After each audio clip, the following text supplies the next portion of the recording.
Луиза Хей. Көгілдір кітап. Бірінші тарау. Өз өміріңді сауықтыр. Менің кейбір ойларым. Біз барлық іс-әрекетіміз үшін 100% жауапкершілік арқалаймыз. Біздің әрбір ойымыз біздің болашағымызды құрайды. Күш өз бастауын әрқашан қазіргі сәттен алады. Барлығы дерлік өздерін жек көреді және өздерін кінәлі сезінеді. Барлығы өздері туралы мен онша жақсы емеспін деп ойлайды. Барлығы ойға байланысты жасырын реніш, ашу, өзін және басқаларды сынау, кінәлі сезіну, денсаулық үшін ең зиянды көңіл-күй, қордаланған ренішпен ашудан толық арылу маскүнемдік кеселінен емдейді.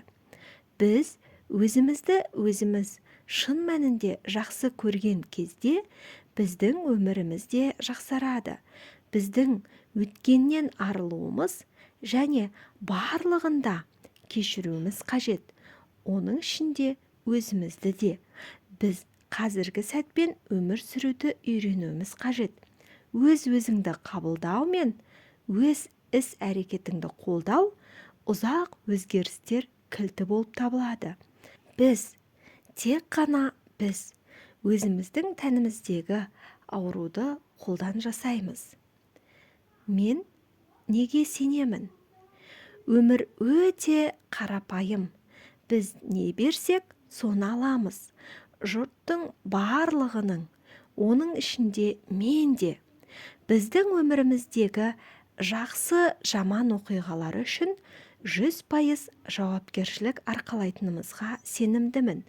Біздің әрбір ойымыз біздің болашағымызды құрайды.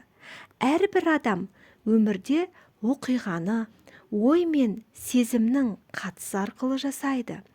Біз ойлайтын ойлар мен сол ойларды бейнелейтін сөздер өмірде басымыздан өткізетін жайлардың бәрін туындатады. Өмірдегі сол немесе басқа жайлардың барлығында біз өзіміз қалаймыз.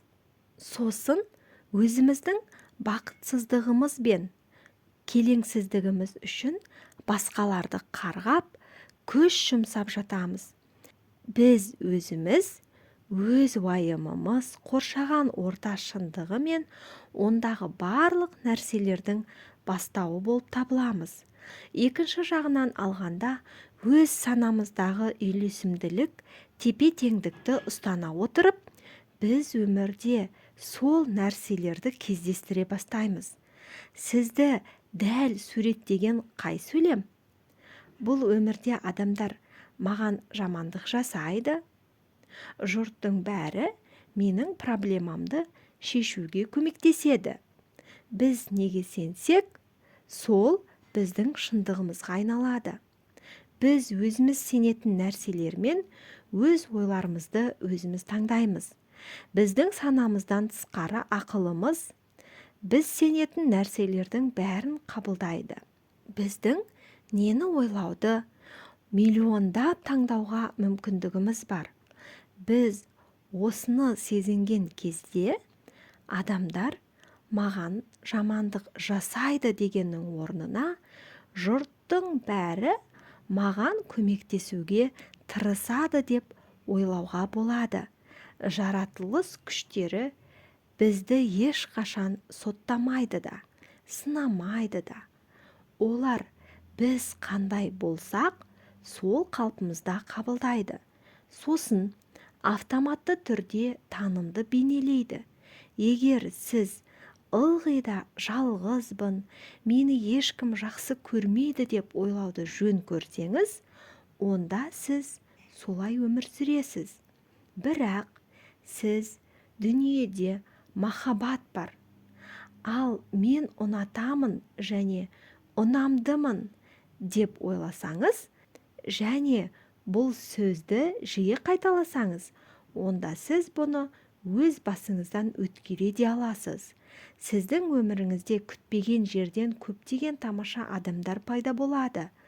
ал сізді жақсы көретіндер одан сайын жақсы көретін болады. Келесі шығарылымда біз кішкентай кезімізде де өмір туралы түсінікті үлкендерден аламыз тақырыбын жалғастырамын.